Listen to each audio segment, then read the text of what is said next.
challenge. This is something that I came up with, completely stupid, but I think we can do it. It is not sponsored by Pringles, but it does come back to Pringles. If you remember the commercial, once you pop, you can't stop. Once you pop, you can't stop.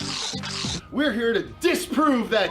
Yeah. So, here we go. Andrew, you're the first contestant in the Pop and Stop Challenge. The Pop Do and it. Stop Challenge. Do it. Do it. Do it. Then we eat it, right? Yeah. Wait. What? No. You've already. I've already won. No, you failed. No, it's not. No.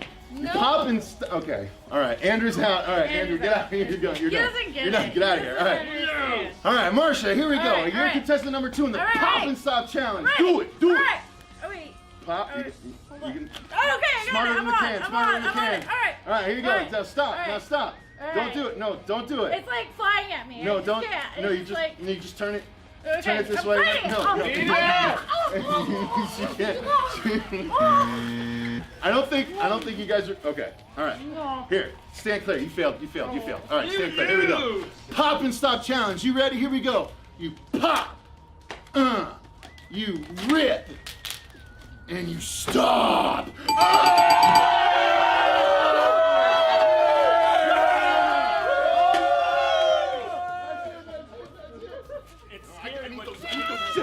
Hey everyone, welcome to the Horror Show. I'm Cecil Laird. I'm Marcia Parker. I mean, but No, yep, she was right, you're wrong. I'm wrong. Alright, ready? Alright, here we go. And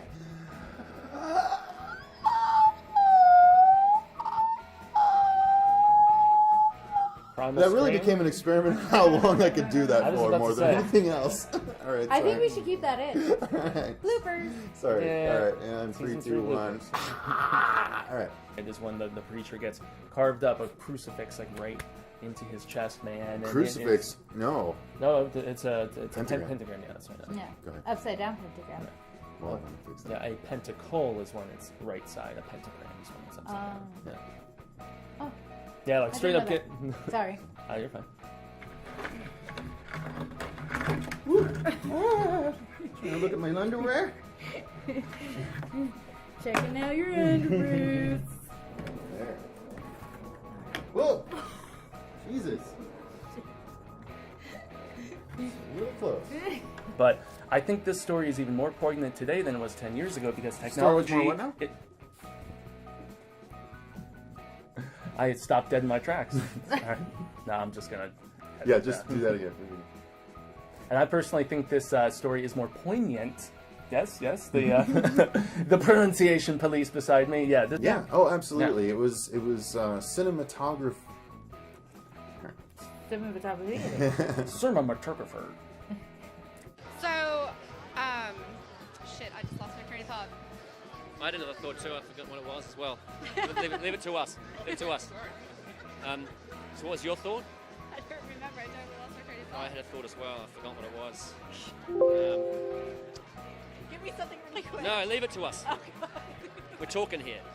Oh, we're talking. Yeah, we can forget our thoughts. We can get lost. But anyway, back to you, sir. Back to you.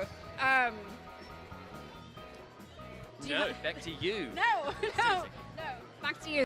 Sounds fantastic, Cecil. And with another continuation of a story that we have seen put to screen previously, Spike recently ordered a 10-episode series of The Mist, which is presumably, though no plot details have come out just yet, going to focus on side stories within the 1980 novella that Stephen King gave us. Yeah. I missed that it was fantastic the first time. I had to hold in a laughter and it turned into tears. It's partially because of the excess of 1120. Excess. Partially because of the excess. I say it twice. Blech. I think that's pretty much going to cover it for our. Fuck, I'm going to say that again. I shall covet. I said covet. Yeah.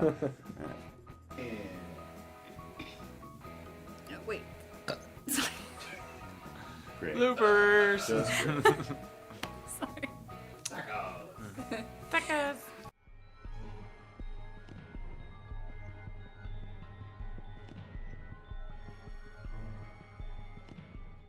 Hey man, it's me, Kevin Smith. I'm Elvira, Mistress of the Dark. Hi, I'm Kane Hodder. Hi, I'm Adrienne Barbeau. This is Fred, the Hammer Williamson. What's up? I'm Tiffany Shepis. Hey, this is Miko Hughes. Hi, this is John Kassir, the voice of the Crypt Keeper. And I'm Bill Mosley. And spooky nooches, man. You're watching the horror show. The Horror Show. The Horror Show. The Horror Show. The horror show. The Horror Show. The horror show. The Horror Show. The horror show. It's nothing but joy. Have you checked the children?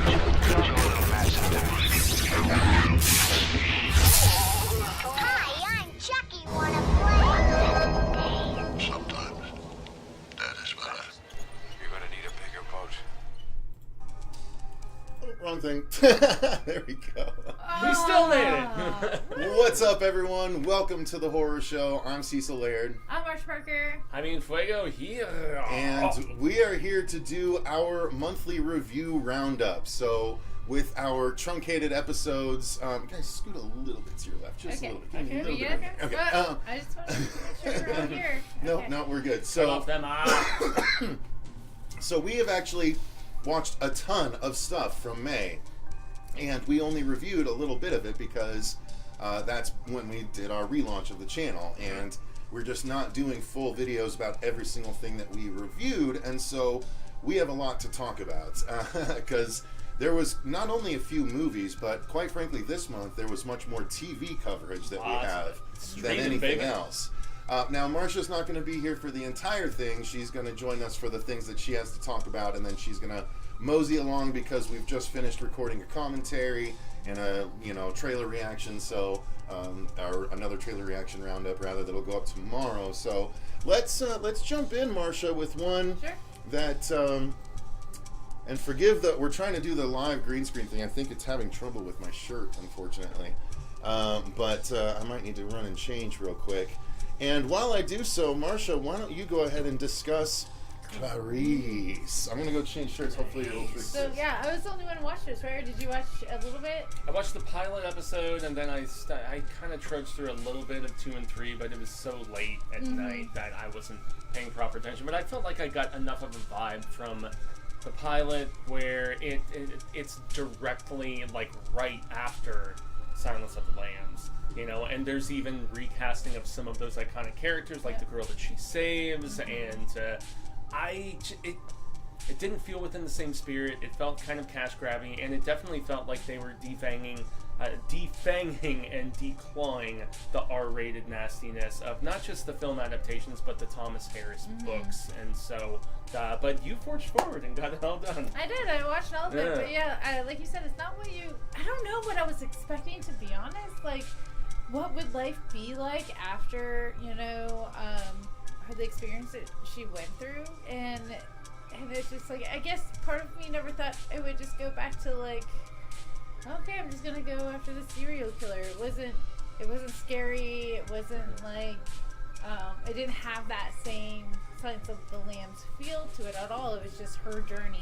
I feel like it was trying to replicate it at times, but it just really didn't do the best job of it. And I mean, I don't know, the fact that the politician mother of the girl that she saved still plays a factor, and this new sort of, I guess it wasn't really a copycat situation, but the fact that they, in at least that pilot episode, they find those few girls, in those like river areas, and they're trying to figure out, what sort of correlation could Wild Bill have done it, or would it be a completely different killer, if I recall correctly? Because it's been since the premiere, I had not really checked out much of the show. Did it improve in your estimation over time, or? It was more about her journey of recovery and the recovery of the other victim from the original movie. Okay, the one with who's the down there twist with of her Cretaceous, and yeah, with the twist of her like solving this, another crime, and everybody looking to her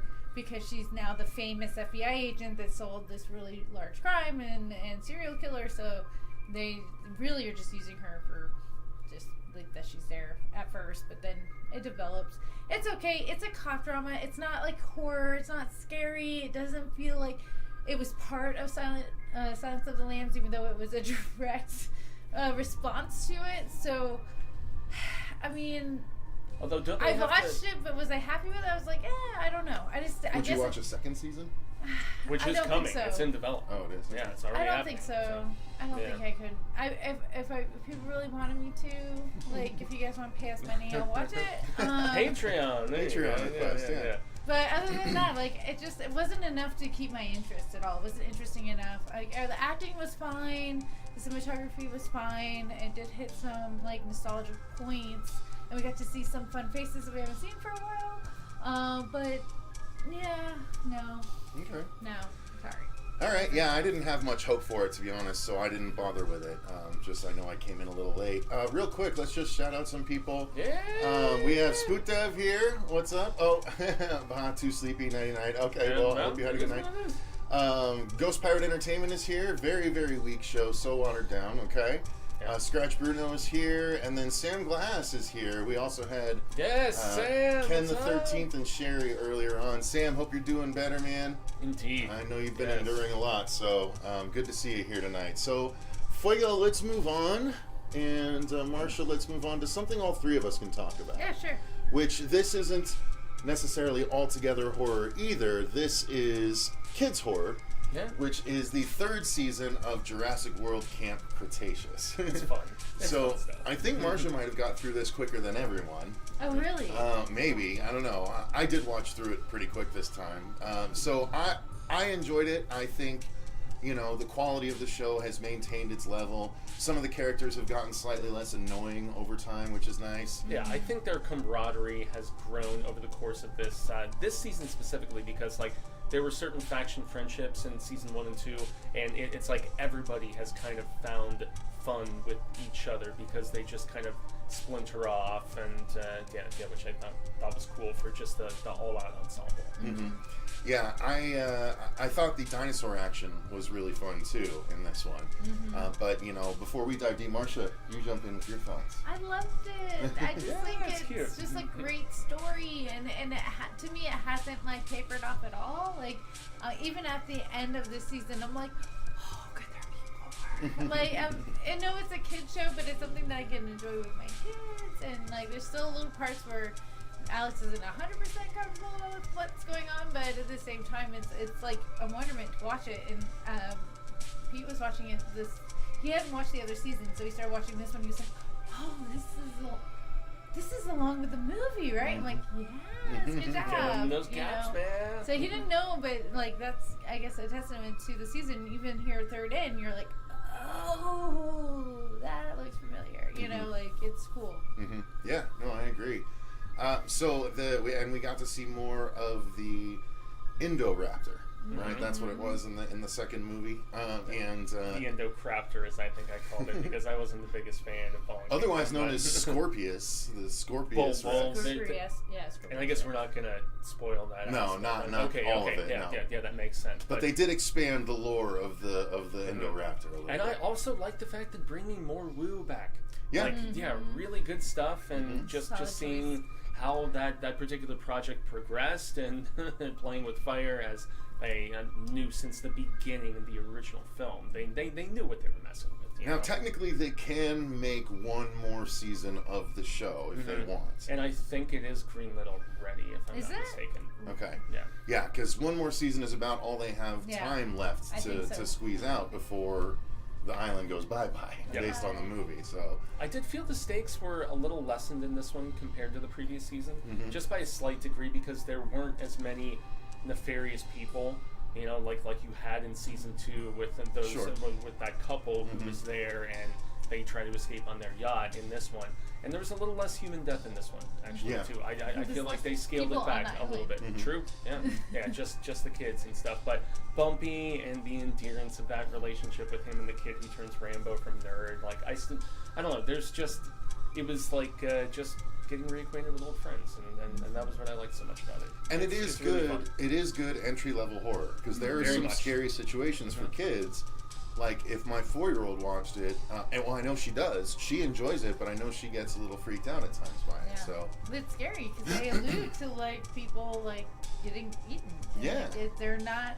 You're not seeing it, but you know what's happening. You can't like just not know that. Well, and they don't make the dinosaurs look like Barney. You know what That's I mean? right. They Yeah, look not like at all. actual scary dinosaurs, and that's enough to scare a kid at that age for sure. And they should be, because if they see a dinosaur, they should run. Fair enough.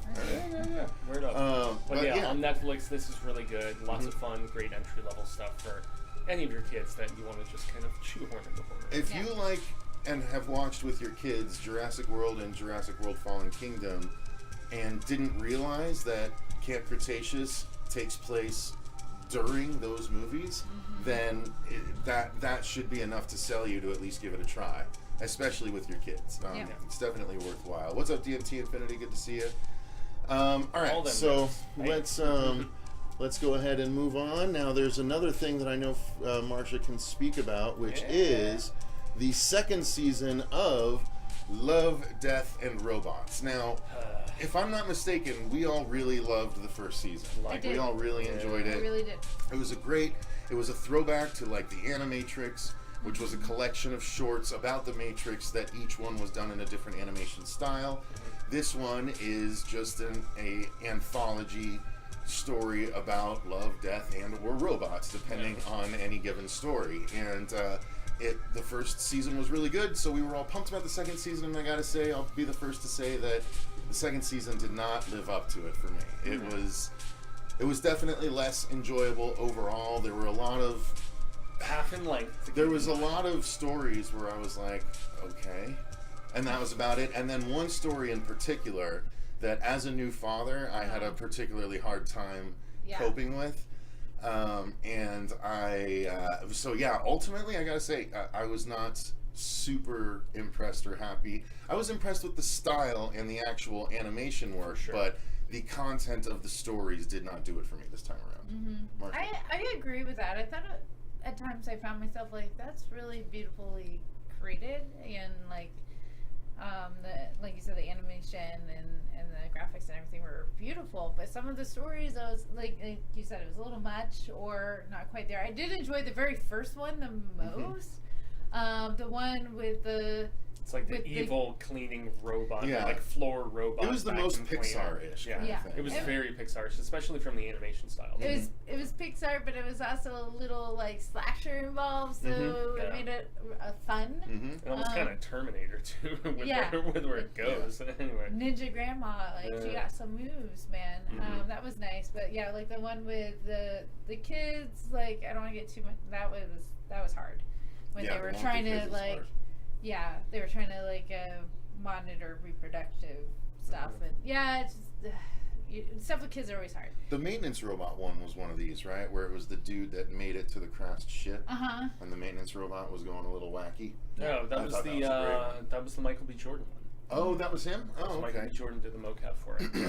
I really enjoyed that one. Bad, but I mean, if I'm going to chime in, I feel like this was too derivative and too much borrowing on other ideas of stuff, and like the one that you mentioned, despite the fact that it had a lot of resonance where you're trying to track down the kids, it was borrowing so much from Blade Runner, and it had that cyberpunk noir sort of vibe to it. And then there's another one that borrows a lot from Gulliver's Travels, although once they got into the explanation and the analysis, I grew to like it a little bit more. But then there's another one called The Tall Grass, which it is so similar to Joe Hill, Stephen King's The Tall Grass. I mean, granted, it's creatures as opposed to, but I mean, just going into the tall grass and getting lost and can't find your way back. There was a lot of borrowing in this, and so from a visual standpoint, it was still rad status, but I was underwhelmed. I genuinely was, and I've seen a lot of other people saying the same thing as far as from the review community goes. So. It was actually reminiscent of Howl, that story too. A little bit too. Yeah, with the train, having to stop, and the creatures in the tall grass right outside the train. So, ultimately, Love, Death, and Robots was a bit disappointing for us. It was still well done, but a little, unfortunately, underwhelming. But that's the cool thing about anthology horror is that Tim Miller, that kid Tim Miller, and David Fincher, they basically always envision this as being their version of heavy metal, the old magazine from the 80s. And so since there's different creatives for every one of these installments, we could easily revert back for this third volume, which is coming next year, to being badassness and having a primarily awesome glut of new stuff to check out. So who knows? I don't know. I thought it was fun because I don't get to see a lot of content, so like watching like these short stories, even though they not be like over the moon and something to write home about, still really much enjoy watching them because it's like I'm getting a lot of content for such a small short a time, and which is kind of refreshing. Yeah. Word. Zachary Haith, what's going on? Good to see you. He says, "Oh, I liked it except ice." Okay. And then Young and Hyphy says, "Love you guys." Hey, what's going on? Thank you. Appreciate it. Okay, so Marsha, I think that's everything that you had to contribute to on this one. So I thought there was a fourth one. Was there?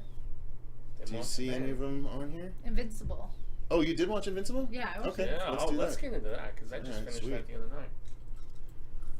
All right. Oh, oops. Okay.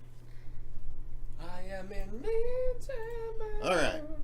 So, Invincible, we have done a review of, what was it, the first three episodes, something like that? Yeah, because they released all 3 of those initially, and that's where you got to that first big twist. Right. Yeah. Well, that you got to the first big twist at the end of the first episode. Yeah, you're right. But nonetheless, we did finish this series. Again, it's based on the comic book by Robert Kirkman, the guy that created The Walking Dead, as well as Outcast, which we all enjoyed as well, which finally just finished the comic. The last issue came out last month. Yeah. Yeah, the nice hardback, either just released or is about to. Those like nice, like deluxe, large size ones in the collection. I need to catch up. Yep.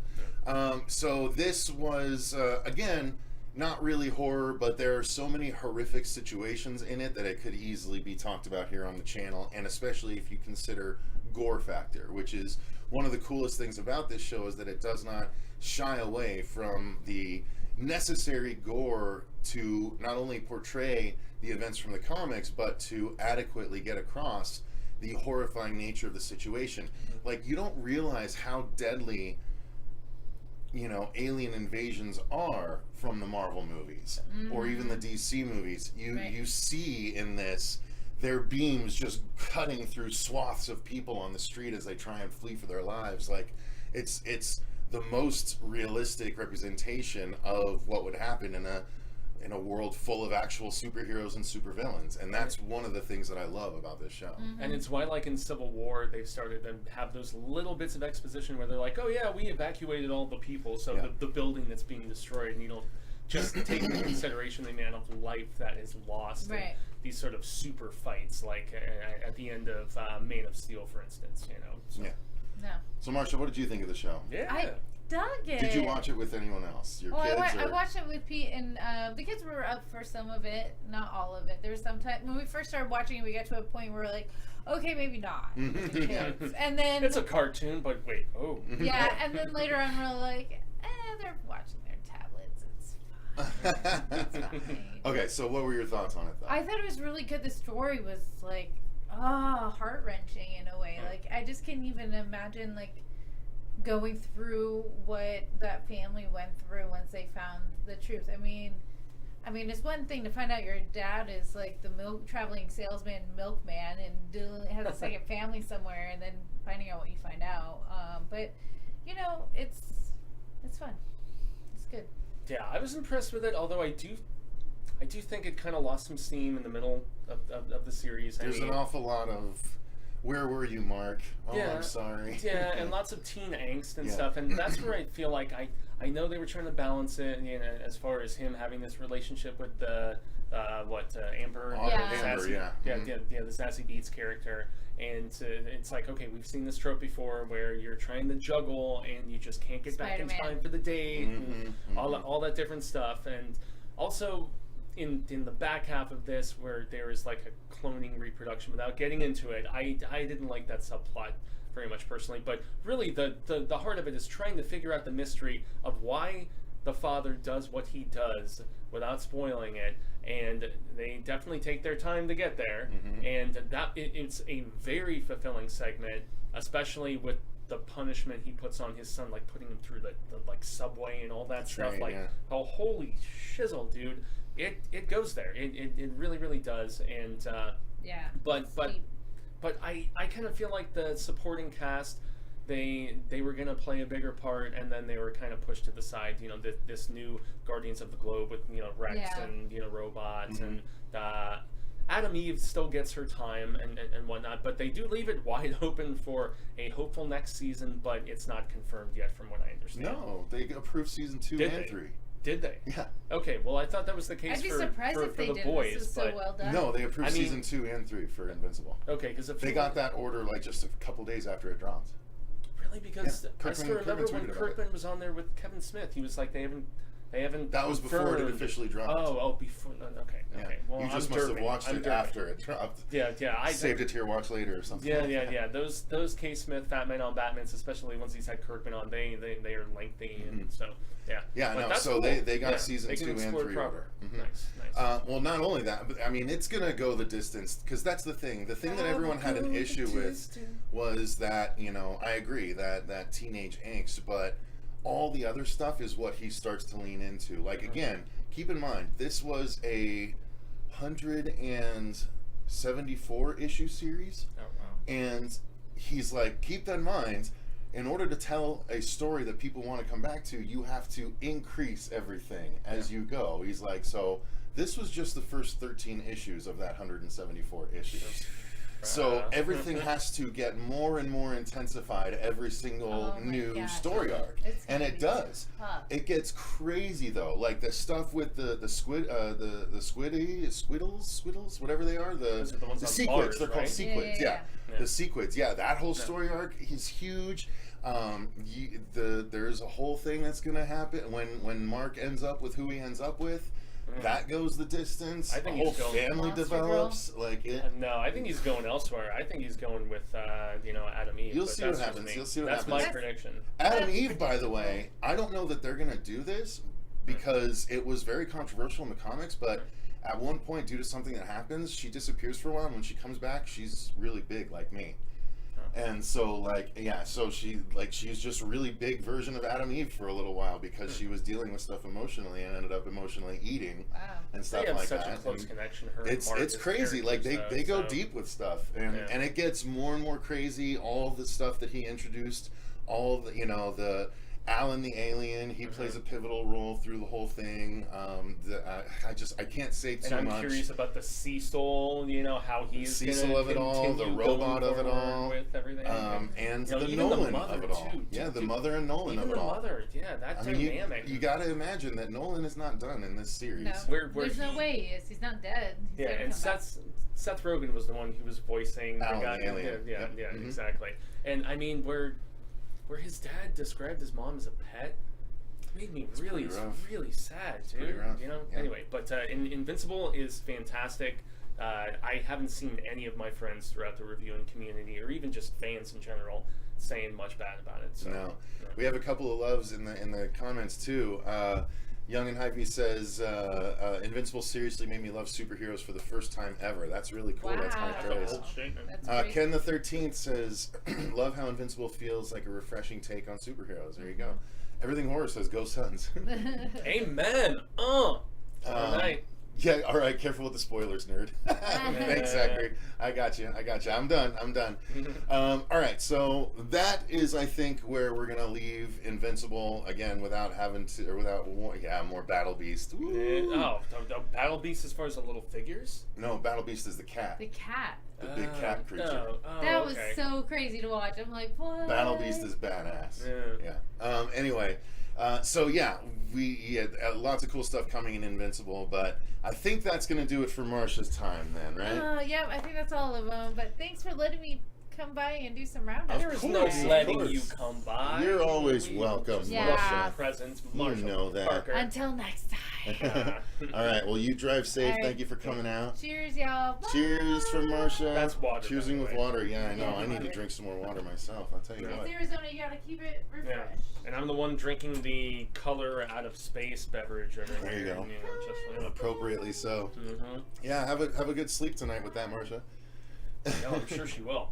Gummies. By the way. Marsha watched Color Out of Space for the first time today. That was pretty fun. After eating gummies, the special variety. All right, so Fuego, let's skip over to a movie for a second, okay? Yeah, I'm down. Let's talk about because we I have. love you. Oh boy. Very strange British movie, I must say. I think it was British. Yeah, I think so too. Yeah. Benny Loves You is one that I saw the trailer for and I was like, oh, this could be really good. I had high hopes for it. I thought it would be a good time. And then it was getting a lot of really good reviews too before I got a chance to see it. It was available in the UK for like 2 months before it was available here in the US. I didn't hate it. I did not like it very much. Oh, okay. I did not like it very much. I thought it was really dumb. I thought where they were trying to be clever, they went too over the top, and it didn't end up being clever. It wasn't even like Shaun of the Dead clever. Benny just like flopping around as he's moving is so silly and not even like funny silly, just kind of dumb silly. And I don't know.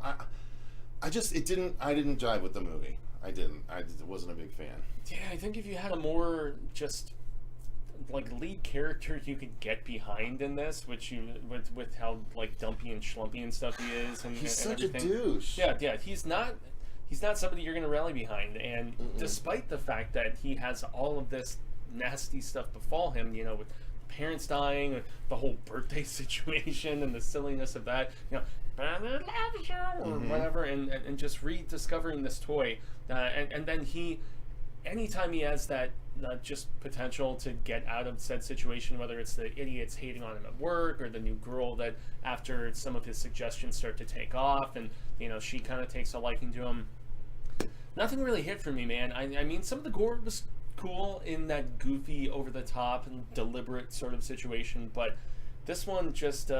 I don't think I despised it as much as you from the vibe that you're giving me right now. I despised it. I really wanted to like it, and I didn't. I didn't even like it on the level of like Slacks. Nope. Yeah. Slacks was more enjoyable than this. Okay, sure. I can definitely agree with that. With the preposterousness of the setup and everything. I might have liked this a little bit more than Slacks. Really? Okay. I mean, just a tiny bit more, but they are on par. It's definitely of that ilk. Yeah. They are horror comedies that aren't necessarily as like adeptly executed, to be fair. So, I don't know. Once again, with this, I've seen a lot of friends say that they were really amused by it, and it's just ridiculousness. So, I don't know. Yeah, I mean, good for them. Look, I mean, straight up, good for them. I'm glad they found enjoyment in something and didn't find that their time was wasted. Because towards the last half hour of this movie, I was like, I gotta finish it because and it was only like maybe it's brilliant, but no, it did not. It was not. Yeah, we tried, and I actually watched a lot of other low budge stuff that was originally on here, like The Midwife and Morgue and so on, but.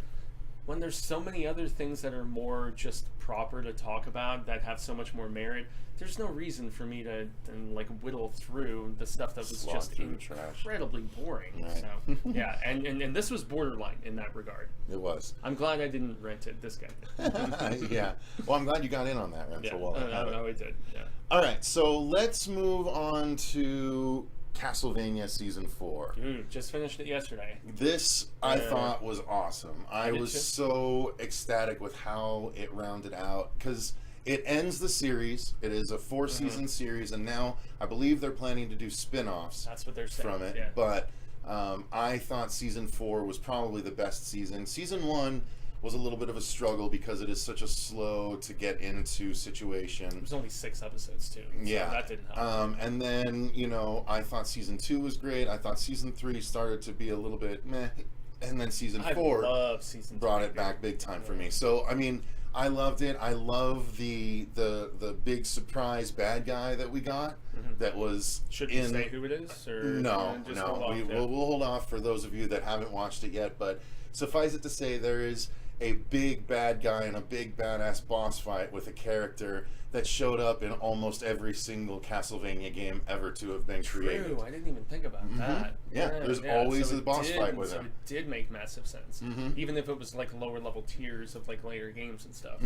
It was, but every single game you fought this character. Yeah. And it was really badass to see, and they beefed that character up big time. I thought it was a badass fight. I don't know.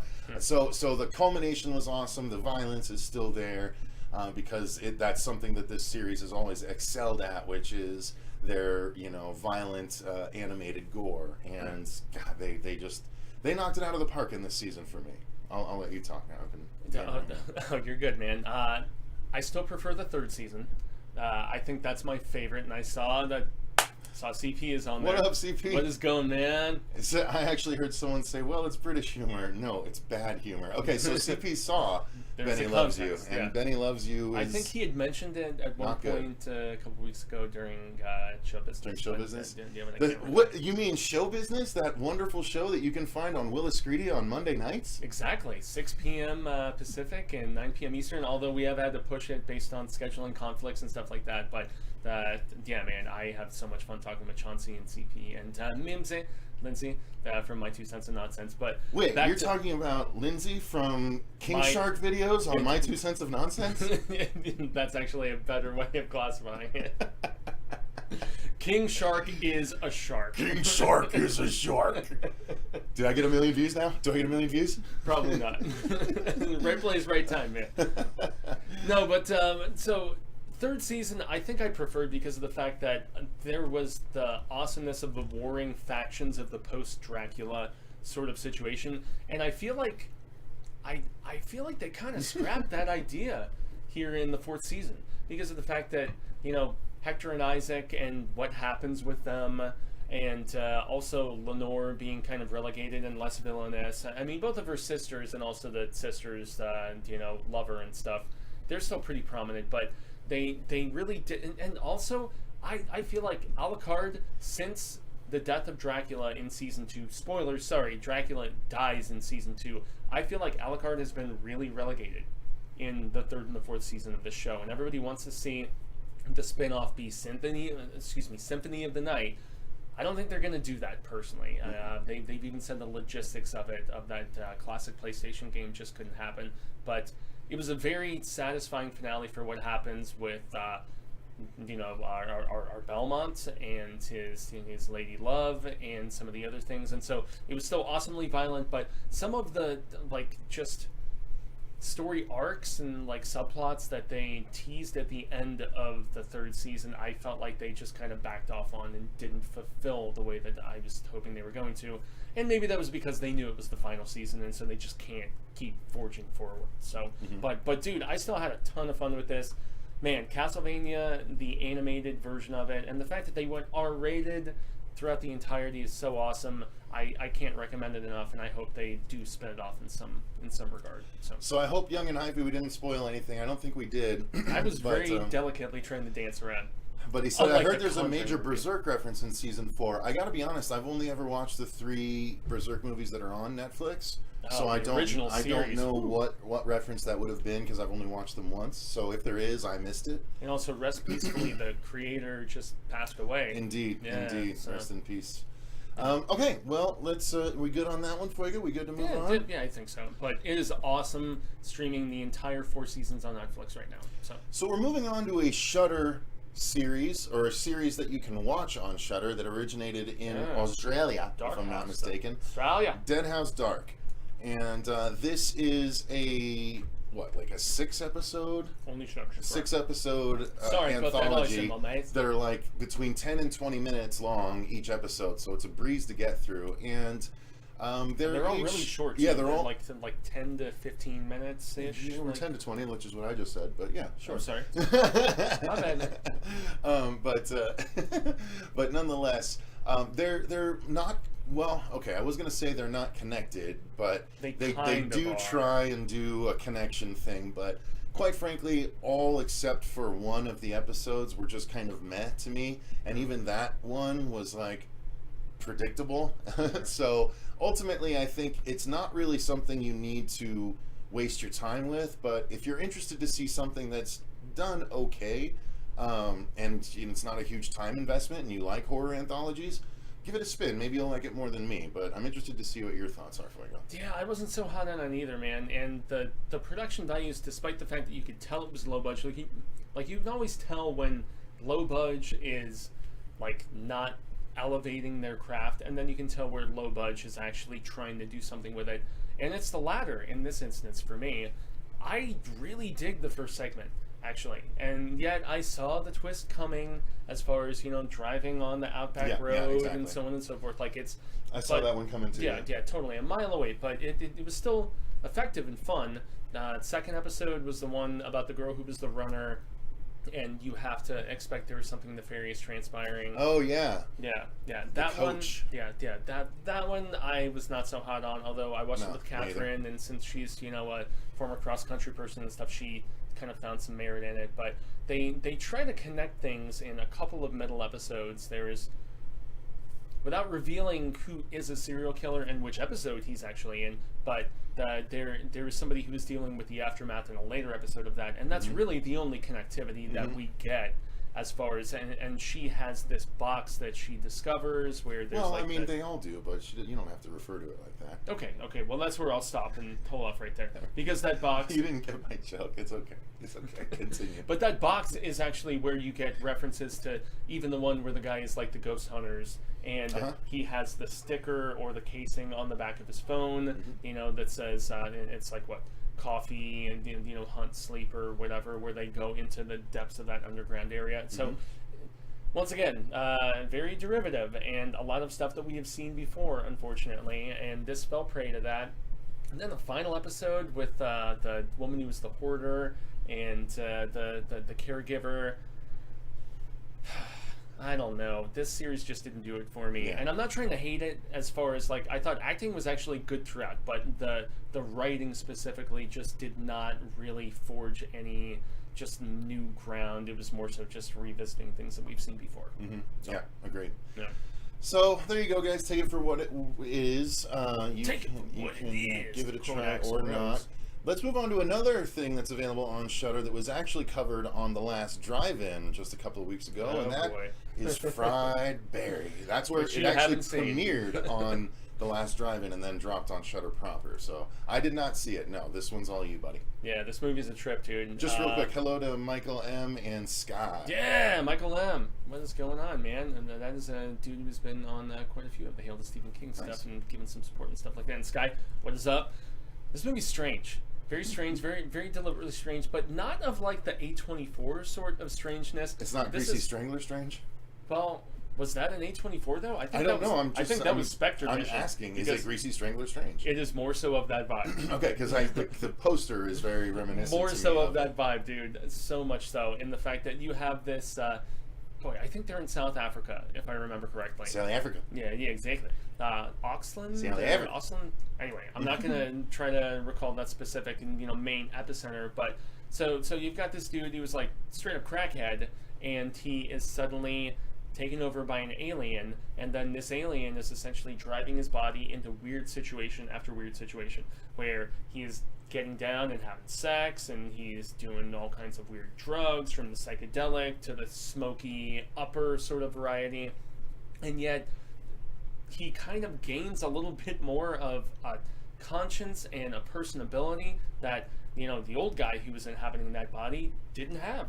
And so he's got a better relationship with the woman that he lives with and the child, and he's like, there's more like care and empathy and compassion. It's so strange how that guy being kicked out of the situation actually ends up performing a little bit better. And there's some gross out moments, most notably where he has sex with somebody without a condom, a prostitute, and it's like immediate impregnation, and it's one of the few like really like goopy, gory sort of situations in the film, because his lady back at home is like, I don't want another one of you, as she refers to her child, and so she's always wrapping him up. But the one time where early in the film he actually gets down without protecting himself properly, and he doesn't talk. He's like so spacey and just like wandering around and just finding himself in strange situation after strange situation. It's not a good movie, but it is an experience. I will almost definitely classify it as that. Very similar to Greasy Strangler. I would never say The Greasy Strangler is a good film, but this has a lot as far as like similar DNA. So you were right just from looking at the poster as far as the classification, man.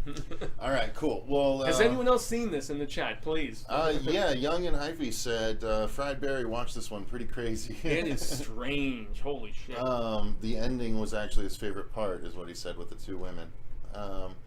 All right, let's see. Sky says, speaking of, love your Hail to Stephen King series. That's actually how I found you guys. So. Well, I mean, bring it to the brilliance of this guy. No, I mean, it's your show. All right, so let's move on. Something I'll talk about real quick is the first and now only season of Jupiter's Legacy. Yep. Yeah, and they're going to do a spin-off? They released all the actors from their contracts, and now they're going to do a spin-off series called Super Crooks. So it's about villains from the show or something? Mm-hmm. I didn't realize it was in the same universe as the Jupiter's Legacy comics, which, by the way, has a spin-off or a new series, Jupiter's Legacy Requiem #1, comes out this coming Wednesday. So I will be picking that up. So is Mark still writing it? I don't know for sure. I don't think he's writing this one, no.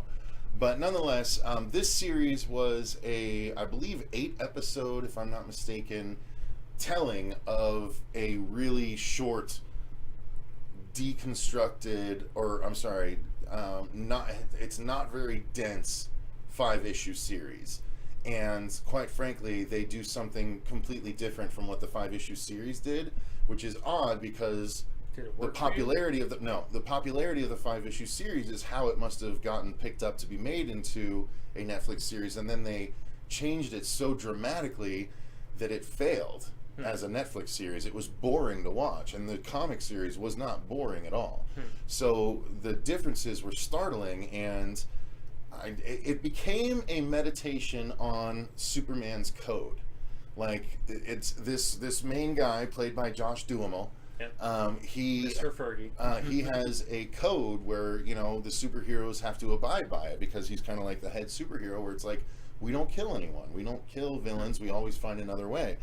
And that whole thing, the whole series basically revolves around, does that code work in 2021 with the people that we have in the world now and stuff like that? A lot of people have been ruminating about that. So it was an interesting meditation, but it was a slow, indulgent meditation on that idea, whereas they went way crazier in the comic by issue 3. And I mean, I'll just say it, the main character and his wife both get murdered in the 3rd issue of the book.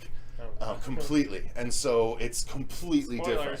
It's completely different. Murdered by their son, who is the one trying to do good this entire series. Like, he has a moment of weakness at the beginning of the series, and then it's his redemption series, but they completely changed it from the book. Cleansing sort of situation in his mindset. No, it's just all the other superheroes were so tired of abiding by the code and trying to live up to this guy's standards that they're just like, fuck it, let's just kill him and do things how we want. And they just take over the world. So it does share some DNA with The Boys and with some of these other shows. A little bit, yeah. That's why it got approved, but it ended up not being at all what it was. I can spoil the comic because they're not making it into a show now. So. And also because you said it was drastically different. Different. So anyway, let's move on from that. It was a disappointment. I got to be honest. It was a disappointment. Yeah, man. I was gonna check it out this past week, and then when I saw that it got canceled, I wondered if there was even any point for me to. There's not, unfortunately. With so much else to watch, so I read Sweet Tooth instead. Which we'll get to. I'll talk about it just briefly. Okay. Oxygen, Fuego. Oh, this was great. So please talk about Oxygen. We did a couple trailer reactions for this one, but I have not gotten around to it yet. Okay, so Alexander Aha. I can't remember how to properly pronunciate this awesome Frenchman's name, but dude, he did for all of you guys. He did the Piranha remake. He was kind of the remake machine for a little while there. Hills Have Eyes, Evil Dead, but then Fede Alvarez did Evil Dead, didn't he? Yes, my exactly. Bad. That's my fault. I said the wrong one. Hills and Piranha were his 2 big remakes, but then High Tension got a lot of attention. And he also did rightfully Crawl. So Crawl, exactly. The Gator movie that he has been trying to develop a sequel to, but I just kind of wonder where the story for something like that would go, but without being very forced, like a Die Hard 2, where you're like, oh, you're just randomly stuck in the same sort of situation. Ha, isn't that ironic? But this... Don't you think? Yeah. But this movie is, it's not horror, it is very much science fiction, psychological thriller. It is a Netflix exclusive, and it's really good. But you have to be okay with that sort of... claustrophobic feel? Well, Buried is the thing that I think a lot of people with Ryan Reynolds have compared it most closely to, but of a sci-fi variety. So this woman essentially wakes up in this kind of analytical area with all kinds of machines around her, and she's trying to figure out, and that's the crux that I don't want to spoil, is trying to figure out, like where she actually is, because okay. they don't reveal that until about halfway through the film. Okay. And I don't think they actually gave you a lot of hints in the trailer, but major just like weight had to be lifted by this actress, and she carries it. She's compelling. She's awesome. There are some flashback stuff to her back living her life with her husband and trying to piece things together. And then there was also kind of a Hal sort of 2001 bit where she's talking primarily throughout a good aspect of the movie with this like computer that is in control of this small condensed space where she is. It's a great film. If you like science fiction stuff of that accord, and if you have Netflix, I cannot recommend it enough. It is a little long in the tooth. It kind of drags in the mid portion. And I found that more so than anything else with any sort of film or television series that I watched lately. It's like sustaining momentum and intrigue in just those, like that second act, so to speak. That's where it's really tough to keep your audience engaged. And then, when you get to some resolution in the third act, that's where, everything is, back to where it needs to be, and you're great. So you sow your seeds initially, and then there's just the hanging out and watering sort of situation in the middle portion. And then eventually you get the fruition of things growing and, being consumable. But yeah, Oxygen is awesome. It was originally called O2, and I think that was for international audiences, being a French film. It is subtitled, just to warn everybody. If you're not into subtitles, well, you're gonna have to bear with those. Although I think Netflix did, according to Chauncey, add a dub sort of this. Oh, but but I watched it with the subs as I typically do. So, but it's really good, man, and I think you would like it too. I mean, I might give it a try with my lady at some point. It's a little long in the tooth, and then I think that is the one thing that could deter the more hesitant viewer. So the next one is one I forgot to load in. I'm gonna load it in real quick, and that is the second season of Creepshow. We never did speak about this yet, and probably with good reason. I wasn't. I liked a couple of the tales in it, but honestly, it wasn't nearly as good as the first season. I enjoyed the first season much more. Significantly. I liked the astronaut one, and I think a couple of others. And dude from True Blood. Actually, he was the brother on True Blood. Yeah. I liked that one, and I think maybe a couple of others, but there's definitely not like a definitive episode like the Dollhouse episode in the first season. With the girl who plays the girl from Walking Dead. Yes. Everyone's in something else. Abigail. Yes. Abigail, right? Yeah.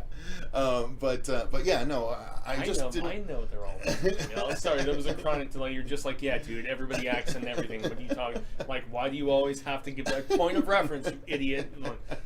No, it's just funny to me. Yeah. So yeah, it didn't really do it for me, especially not even compared to the first season. I liked the first episode probably the most because of the insane amount of callbacks. The first episode was the one where they were kind of redoing almost that first Creepshow segment where Joe Hill was the boy, and then there was the dad who was like, no, you can't be reading all this different stuff and playing with these horror dolls and whatever. And I thought that was dope. And then it was basically a sequel to Evil Dead. That one was good too. That's right. I forgot about that one. That one was a lot of stupid fun, and it was gory and goopy. But then you had instances like the one with Justin Long returning, where it was the only one that was the whole episode long too. Yeah, and it was like, oh, why am I having to watch twice the amount of this? Yeah, because I didn't even like the Justin Long one from the previous season that much, if I remember correctly. But there was also the Marilyn Manson episode that was cut. Mm-hmm. That was cut and was never shown to anybody. So that was a thing. But it is confirmed for a third season. We don't know if there's going to be any additional animated segments like we saw during the pandemic for the holidays. Nonetheless, I love the Creepshow name, and I love the first two films. And so I feel like with Stephen King and George Romero not being involved anymore, I'm seeing just kind of a riding on the coattails of the groundwork that those guys laid. But you never know. I just hope they bump up the level of talents for the third season if they bring it back, because that was a bummer, man. It was a bummer to see it slide like that just in 2 seasons. So yeah, I don't know. Underwhelming for us. Let us know what you guys thought on the second season of Creepshow if you ventured into that territory. Yeah, and the brother-sister one where she turned out to be a vampire and she killed the parents and she thought that the brother killed the... Anyway. Yeah, that. Yeah. He's like, yeah, exactly. Whatever. Are you guys going to review the Prime Limited series Them? I think it's going to be an anthology show because it was so good. No. Yeah, that's the one with the like major racial. Yeah, it's yeah. I have no interest in really. I didn't watch Antebellum either. Mm-hmm. Like, I just have no interest in watching stuff that's just all about beating down, you know, another race. A particular race. Yeah, so it's just not. I don't have an interest in it. So. Yeah, I was gonna say Chauncey was. People say it's scary because of it's disturbing stuff that you'll never get out of your mind, and that's not fun. That's not scary to me. That's not horror. Like, it's a horror of a different variety, but it's not a horror I care to cover. Well, and it's real life horror that we see enough. No, like, it's fictionalized horror. Yeah. But it's just trying. It's like masquerading as like, you know, and then you get into stuff like this might have actually happened back then. And it's a whole discussion I don't even want to broach. Okay. Well, personally, yeah. I like my horror as escapism. Right. I've said that countless times, man. You know, that's why I like creatures and, you know, monsters and stuff so much instead. So, Fuego, let's do another one that, there's two that you watched and one that I watched at this point left. So, let's do Separation first. So, this is one I never got around to, but I think we really liked the trailer for this one, right? We did. Wasn't this the one with the creepy, like, clown thing? Kind of, yeah. Okay. And well, yeah, it kind of was. Okay. And it was a theatrical release. Like, this was not on VOD and simultaneous whatever. It was from William something Bell, same guy who did The Boy. And so he is a esteemed, I guess, you know, horror director. But it was kind of trying to be Kramer versus Kramer sort of situation where it is very much about a initial like custody struggle that is going down between this guy who was an aspiring comic book artist and his wife, and within the first few minutes, so this is not spoilery, his wife dies at the beginning of the movie. Forgot to loop this thing. Yeah. Oops. And then there is a lingering spiritual presence within their home as stuff goes down, but it was just borrowing from everything Conjuring, everything Insidious, everything like popular pretty much that you have seen in major horror franchises in the last like 5 to 7 years, I would say. And performances were not good. The young actress who plays the daughter, she was very good. She was really the only thing that was good in this movie. And the fact that it didn't really go into any like scary sort of situation, or at least maybe I'm so desensitized, I didn't find it significantly scary or anything. But yeah, and it also, with all of the advertisement of the fact that it was going to explore this sort of legal and personal sort of fighting over a child situation, it didn't do that either, because, you know, the mother, who is very scathing in this movie and very mean to our lead father, she's gone within the first like 15 minutes. And so, yeah, it did not deliver on any of its promises, to be fair. And dare I say, The Boy and lots of other stuff that William Bell has done has not delivered on any of those promises. So he just continues to underwhelm me, unfortunately. So Andrew Mercer is here. What's up, Andrew? Good to see you. No mercy. Yeah. I like the dolls in the film, says Michael.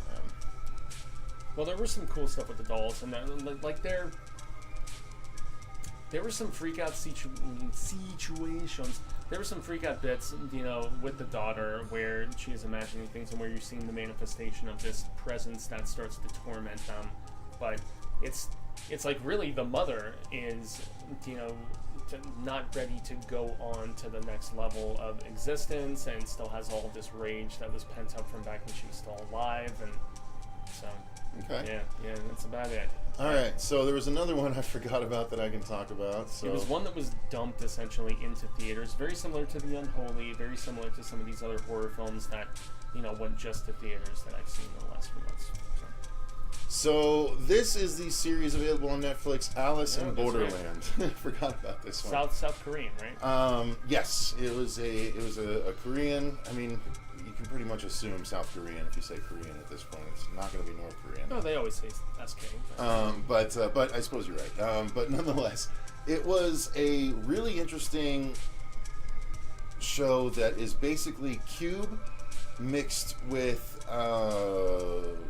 Battle Royale, or in other words, Hunger Games for American audiences. The Running Man for Stephen King fans. Yeah, true. But so at the very beginning, this dude and his two best friends, they're just out having fun in the middle of the city in Korea and in South Korea, and and they go into an area and they get chased into a bathroom stall. Don't ask. But while they're in there, like, the lights flicker and a bunch of weird sounds happen, and then when they leave, everyone is gone. Everyone has vanished from the city. They don't know where anyone is. No one's responding. For a number of days, they can't find anyone in the city. And they're having to try and fend for themselves. All of a sudden, one day or one night, all these lights come on and point to a particular building. And when they go there, they end up crossing this little threshold that's marked by a laser they can't see. And as soon as they enter, they've entered the game. And so it's a series of games, and when you enter, you grab yourself a phone, and it tells you the type of game, which corresponds with a different suit of cards. So diamonds, spades, clubs, and hearts. Oh, wow. And then one card. That's pretty cool. One card is represented, right? So this is the 7 of spades, and you learn that each club or each different suit represents a different type of game. So the hearts represent a game of the heart, where your emotions are going to be severely tested and ripped apart and shit like that. Like, it's so well constructed. It's 10 episodes. I really wanted to watch it. I just didn't get. Dude, I had no idea. This and then Sweet Home. When we reviewed Sweet Home, we had a lot of people saying you should really try Alice in Borderland, and I was like, I don't know, maybe eventually. And when I tried it, I was sick, and I burned through it in a couple of days while I was sick. It is so entertaining. It is really, really sad, especially in one of the episodes. And you know what? I'm lying. I cried in a number of episodes, but really, really hard in one in particular because, dude, they don't care. No one is sacred in these shows from other countries. It is not like U.S. American shows, dude. It is. You can't guess what's going to happen at times. They literally do rip your heart out at times, but it is so, and it's gory, and it's like just there's a whole. There's one of the games is everyone that's there. It's this motel, right? And there's one room that's a safe room, and no one has any idea what floor it's on, where it is, and so it's like, okay, everyone goes, and if you find the safe room in the time limit, then you survive the game. But there's two people. There's two people running around with machine guns, trying to kill the people trying to find the safe rooms. So it's really freaking dope, dude. It is so good. If you guys haven't seen it, easily qualifies as a horror show, but it is so much fun and so well worth your time. This is where I have to ask you, though, because I am such a big fan of the Lewis Carroll story. Okay, well, two different books, to be fair. You know, because there's Alice's Adventures in Wonderland. Red Wedding, don't care, and then so there's Alice's Adventures in Wonderland, and then there's Alice Through the Looking Glass, where there are a lot of callbacks to that source material. No. So it was more so just in the name. It's literally, there's not even anyone named Alice in it. Oh, okay, so the title... it's the Borderland aspect, because it's a border. Like, there's a border involved. That does lessen my interest a little bit because of the fact that I was thinking this was a Korean reinterpretation of... How did that sound at all like Alice in Wonderland? Alice in Borderland? How did what I was describing sound at all like Alice in Wonderland? That's why I'm asking for clarification. I'm just like, wow, this doesn't sound like anything. That's why I asked if there were callbacks. It's its own... And again, maybe that was a reason why I avoided it for so long. But it's still stealing the, like title rhyme scheme sort of situation. It's making it familiar for American audiences. But yeah, it's so worth your time, guys. Definitely give that one a try. Cool. I'm less inclined now, but also maybe a little more inclined. Because I was hoping there were those connections, man, you know? Get over it. I mean, we were just talking about American McGee's Alice at the last live stream that we did. Live stream? Yeah, well, and I love dark retellings, especially if they're coming from another area of the world. Just trust me, just watch it. You'll like it, even though it's not part of Lewis Carroll's mythology. Those two books are so... All right, so Fuego, another one that you can discuss that I can't discuss because I have not watched it, but this was one of those theatrical / HBO Max releases, correct? It was, yeah. And Angelina Jolie, I mean, more so. We're talking about Those Who Wish Me Dead, because I am releasing this as a podcast. Yeah. Psychological thriller, and great cast though. You know, you have Angelina Jolie as your main peep, but you've also got Nicholas Hoult, who is your main bad guy, as you kind of see, and then, holy shit, who did we take the photos with? His name is goddamn eluding me. He was from The Walking Dead Season 2, the guy who Lori was with after Rick went dead. What is the name of the actor? Oh, goodness, it is killing me. We took photos. Shane? John yes, Bernthal? Shane. Yeah, yes, Bernthal. Sorry, no, dude, I forget these things sometimes. There are so many different names of actors swirling in my brain at times that So Shane Bernthal is John Bernthal. John Bernthal. Okay. Played Shane. Shane played John. Opposite. You got it. Opposite. Strike that reverse. Something, whatever. But no, this is one of those like very stereotypical. Okay, she experienced a situation where she was scarred and just barely escaped alive and had to leave some people to die with the forest fighting sort of situation. And being here in Arizona, so it's cliffhanger. Yeah, but kind of, and like cliffhanger means backdraft a little bit. Okay, all right, that's fair. Yeah, and so she is good in it. I have to say, She's always good, man. She's kind of always entertaining. She doesn't act as much anymore, aside from like her big tentpole sort of shit. From what I've noticed, like she is not doing a lot of like really just interesting, emotional, like smaller stuff. And she actually brings it in this, man. Problem is that the score and the story and just aside from the cinematography, there's not really much else going on. The score is captivating. The beautiful areas where they film all of this. It's probably like just burning CGI, sort of stuff, because they're not going to really burn these forests and stuff. But it looked incredibly convincing. And she is somebody who is protecting a child who basically is the son of a guy who was going to expose this corporate company that had actually, for insurance purposes, burned down a large segment of a forest that she was there to protect. And yeah, it's a little outlandish in that regard, but Nicholas Hoult, dude, he rocks as a villain. He is like a Dane DeHaan in my estimation when he gets to play a bad guy, and I've only seen him do it a few times, but as opposed to being like Beast and being these like in those earlier X-Men films that like Singer and Matthew Vaughn did, when he gets to play a bad guy, you can tell he is like reveling in it, and he is like brutally killing people in this movie, and it's compelling. But once again, story is the lacking aspect, but Angelina is bringing everything that she can to it, and it is like it's not quite horror, but it is very hardcore psychological thriller, chase action sort of situation. And if you have HBO Max, it's a little long in the tooth. It is almost 2 hours, so that's one thing to keep in mind. But she still has it, man. I just wish that she could be presented with a better script, but she is still somebody who just really takes my attention and has a great relationship with this kid in the film too. So okay, yeah. I don't know that I'm going to be giving it a chance anytime soon, but maybe eventually. Yeah. All right, then that's going to bring us to the last thing to discuss, which is something that only I've watched so far. So we'll just discuss it really briefly, because frankly, it just dropped 2 days ago.